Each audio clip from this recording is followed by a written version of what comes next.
And we're back. January 7th, 2025. We'll turn them off for now. I need to remember plug them back in tonight or I won't be able to sleep. I had made a short video just before Christmas. I was quite enthused. All the information I had learned on YouTube, I wanted to make a video. I had a lot of things started, nothing finished. I was trying to get some stuff finished for Christmas, for Christmas presents, and I just want to give a more in-depth video on what I did and what I'm doing. This is a Harbor Freight 7-inch tile saw, and I made some modifications. I was able to put an 8-inch blade on it. A pan goes in here and the water level is from here to here, and so we widen this out an inch, move the motor over a ½ inch and up a ¼ inch, and then put a strap of plastic to fill the gap in. It works out real well. And it's also in a pan that has a drain on the back. The water that comes out can drain in the pan and drain on the floor. And that's worked out real well. I made a new guide for it. This is longer this time. I just made this piece because when you start your cut, you don't have enough place to rest your rocks as you. Now this is set for a ¼ inch, so you only had that much guide. So by making it longer, I have more guide.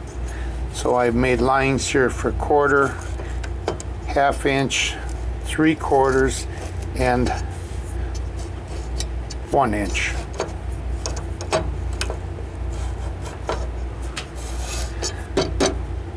I painted the top of the saw. I took the plexiglass off, or Lexan off, and I painted the top of the saw because it was starting to rust.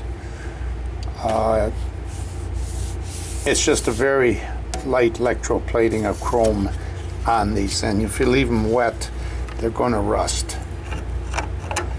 So this has worked out quite well for me.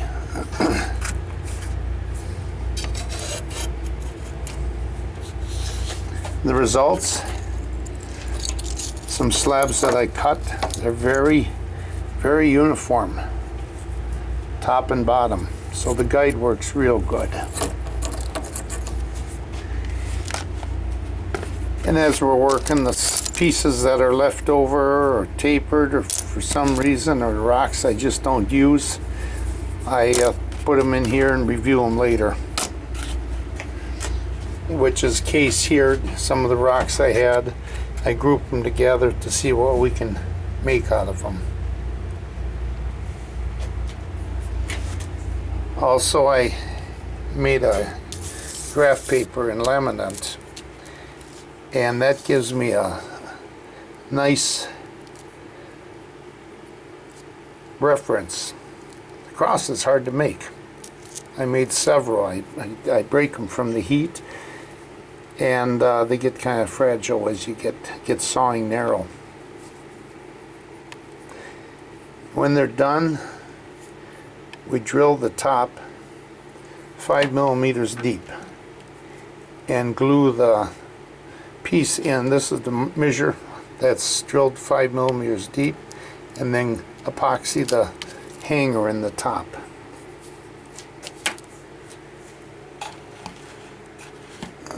Here's some rocks that we're reviewing that we're going to saw up, and I made this saw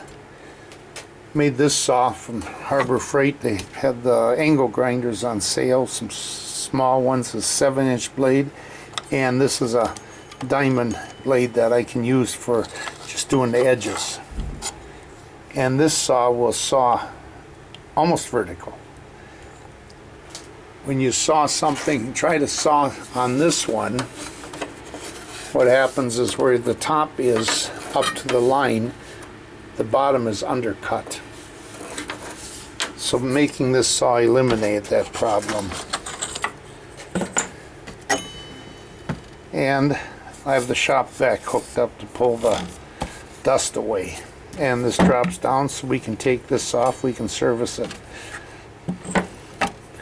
The angle grinder itself is held down. There's a place to screw a handle in the bottom side. So we ran a ready rod down and that's screwed into the platform. So that's worked out very well. And it's also on a foot pedal that we can adjust the speed. If I can find the foot pedal.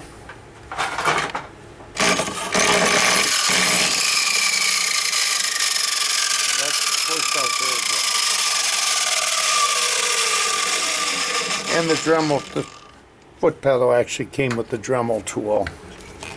And I can flip the switch and run either one off from it. We can also unscrew this. I have a adapter I can put on that we can use these pads for polishing. Start out with a 50 grit and ends up with a 6,000 grit. Very fine diamond grit.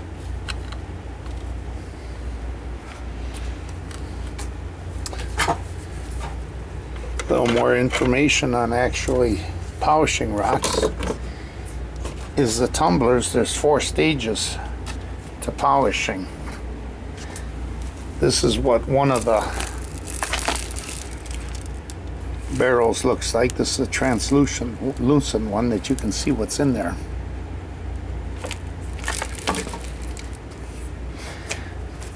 We start out with a number 1 grit, which is very coarse. It goes 2, 3, and 4. The 2, 3, and 4, we add these ceramic pellets.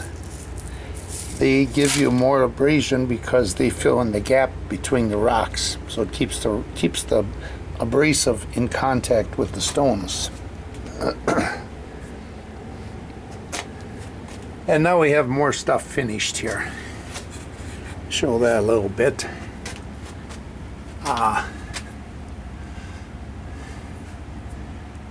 I thought I'd put my email up there if anybody's interested in rock polishing, any questions or anything, they can send me an email. It's georgekr54@gmail.com. And this is some of the stuff we've finished.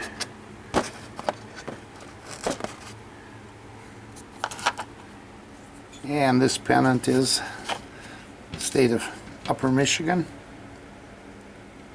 And we also have some Wisconsin ones that we have finished here. And the pendants, some pendants come with the earrings.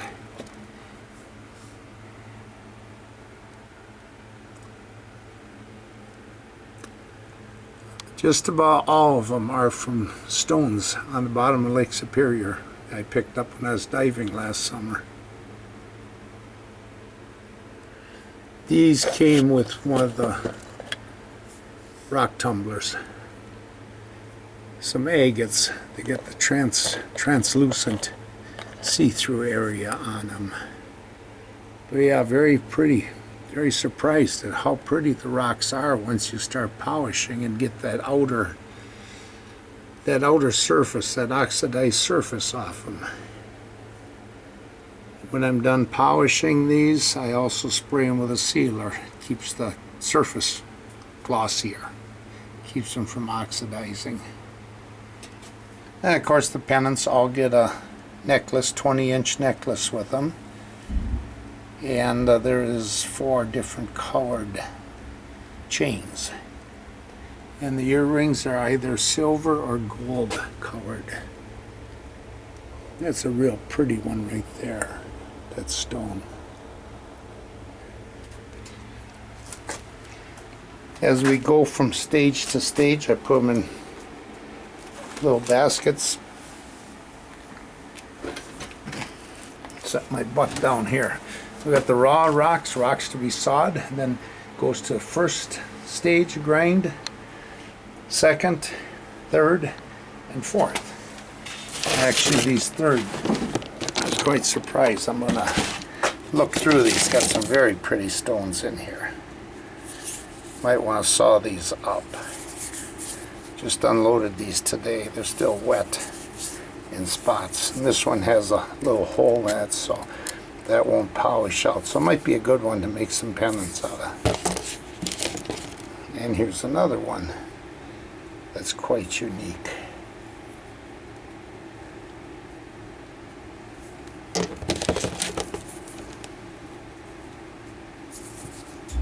That's been a good winter project. Today it warmed up. It got up to 20 degrees.